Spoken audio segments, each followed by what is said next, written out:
ہم لائے ہیں طوفان سے کشتی نکال کے، اس ملک کو رکھنا میرے بچوں سنبھال کے۔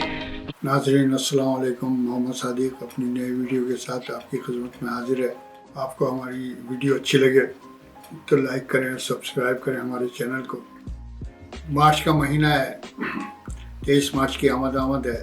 پاکستان میں بڑا جوش و خروش ہے۔ ہماری پاک افواج ایک نئے عزم کے ساتھ دوبارہ اس میں پارٹیسپیٹ کرنے کے لیے تیار ہے، لیکن میں سمجھتا ہوں ہماری قوم تیار نہیں ہے 23 مارچ کو سیلیبریٹ کرنے کے لیے۔ قوم کی نیو جنریشن تو تیار ہے، لیکن پرانے لوگ جو ہے نا تھک گئے، کیونکہ سن 1940 میں جو قرارداد لاہور تھی، وہ اس بات کا عزم تھا کہ ہم ایک نیا ملک بنائیں گے، اور جس کا خواب و خیال انہوں نے اس وقت پہ پیش کیا، قرارداد لاہور پیش کی، اور 7 سال بعد پاکستان بن گیا۔ جب پاکستان بنا تو اس کا ایک نعرہ تھا کہ پاکستان کا مطلب کیا، لا الہ الا اللہ۔ تو اس وقت پاکستان کا مطلب یہ نہیں تھا کہ پیپلز پارٹی اور مسلم لیگ اور نیشنل عوامی پارٹی اور بلوچ پارٹی اور فلاں پارٹی۔ وقت کے ساتھ ساتھ یہ پارٹیاں پیدا ہوئیں، لیکن ان سب کو ہونا یہ چاہیے تھا کہ قومیت کے لیے ایک ہوتے۔ انسان پیدا ہوتا ہے تو وہ انسان ہوتا ہے، ہیومن ہوتا ہے، اور اس کے بعد اس کو ایک قوم سے منسلک ہونا پڑتا ہے، کسی سے بھی، چائنیز ہو، جاپنیز ہو، امریکن ہو، افریقن ہو، ایک قوم بنتی ہے۔ اس کے بعد پھر گروہوں میں تقسیم ہوتے ہیں۔ ہماری قوم جو ہے نا، 1947 میں جب پاکستان ہمارے سے وجود میں آیا تو وہ ایک قوم تھی، لیکن اب ہماری قوم جو ہے نا گروہوں میں تقسیم ہو گئی ہے، اور ہر گروہ جو ہے نا اپنے مطلب کے لیے پاکستان کو نوچ رہا ہے، کھسوٹ رہا ہے۔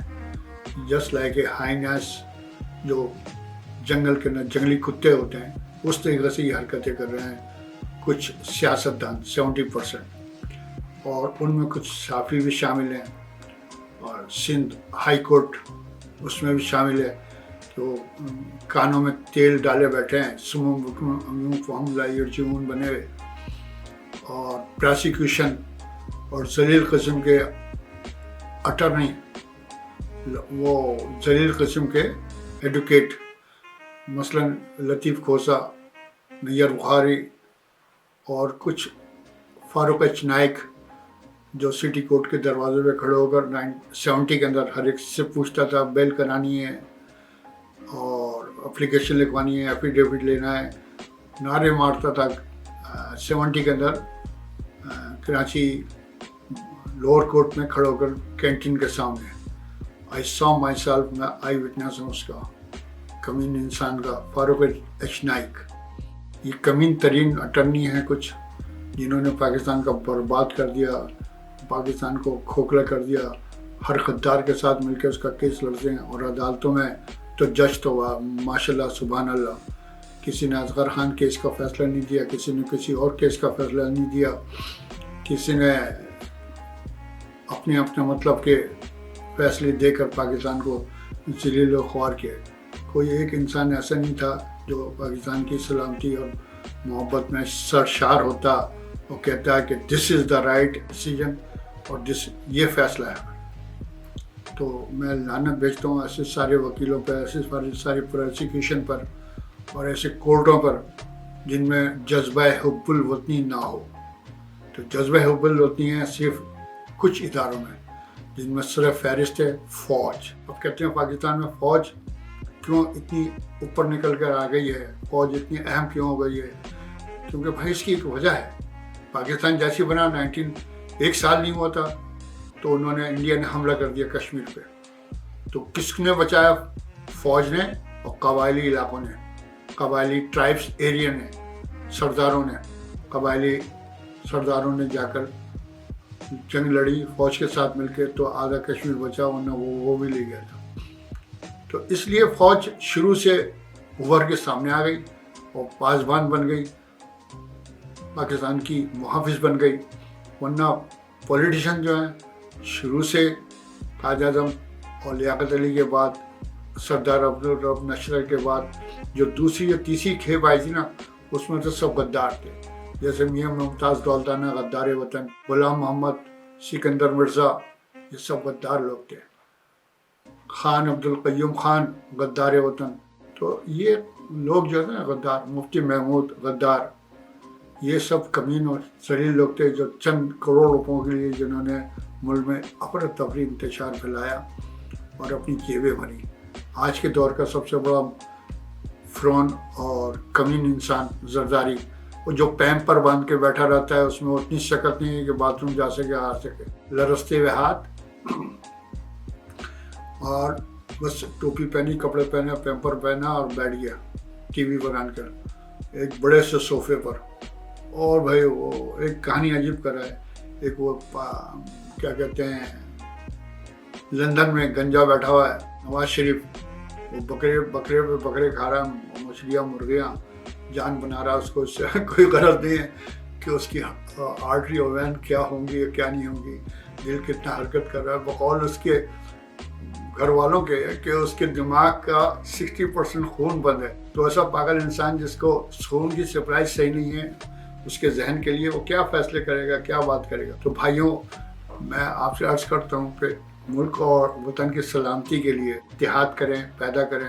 وومن ڈے کے اوپر تو ساری وسیم اور فرزانہ باری اور ماروی سرمد اکٹھے ہو جاتے ہیں، وومن ڈے بنا لیتے ہیں، اور علماء جو ہے وہ اپنے مذہبی ڈے پر اکٹھے ہو جاتے ہیں اور سب کچھ کر لیتے ہیں، لیکن کوئی بھی شہر کی معاشی حالات کے لیے، شہر کی ٹوٹ پھوٹ کے لیے اکٹھا نہیں ہوتا۔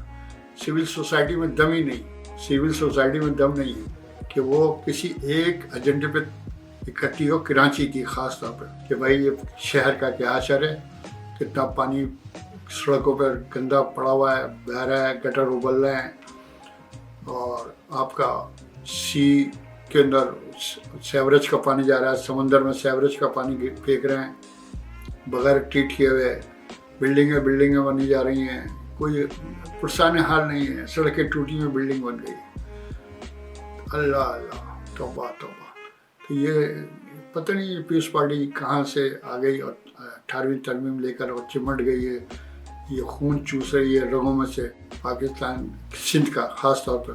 اور افسوس اس بات پر ہوتا ہے کراچی کے اوپر کہ جس شہر کے رہنے والوں نے سب سے زیادہ قربانیاں دی ہیں، کراچی وہی سب سے زیادہ ذبح حالی کا شکار ہے۔ تو شہر کی فلاح و بہبود کے لیے ایک پلیٹ فارم پہ اکٹھے ہوں، ساری عورتیں، سارے علماء، سارے مرد، سارے بچے، اور گورنمنٹ کو جگائیں، کہیں کہ کتوں اس ملک کو چھوڑ دو، اس ملک پر رحم کرو۔ یہی میرا آج کا میسیج ہے۔ اللہ پاکستان کو ہمیشہ ہمیشہ قائم رکھے تا قیامت تک، میری دعائیں ہیں۔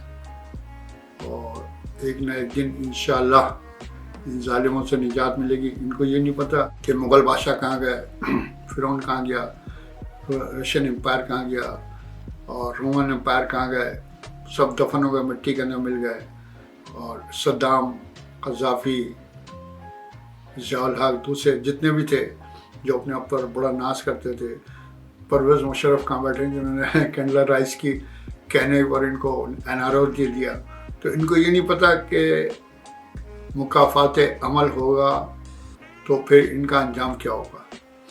میں اپنے طور پر سمجھتا ہوں کہ ان کا بہت، دونوں بڑے خاندانوں کا ان کا بہت بھیانک انجام ہوگا اگر انہوں نے اپنی اصلاح نہیں کی۔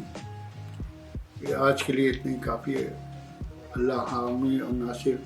پاکستان زندہ باد، اور پاکستان پائندہ باد، پاک افواج زندہ باد۔